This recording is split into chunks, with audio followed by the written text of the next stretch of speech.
To perform this technique, you'll need 2 resistance bands, a mobilization strap, and a handle. Make sure to anchor the resistance bands to a stationary object. The athlete's going to take the mobilization strap and place it through their shoulder, the same shoulder that you'll be treating their hip. They're going to be rotating around the band so it ends at their ASIS. You'll then give them the handle to place in their hand.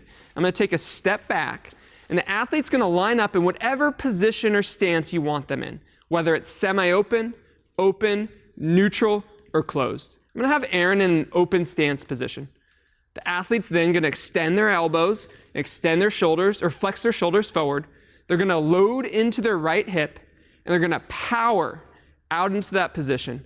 This is going to be eccentric load and power, generating that force through the hip while maintaining tension through the core. This is using 2 different vectors of resistance to drive power through the hip, maintain tension through the core, enabling them to reproduce a tennis stroke.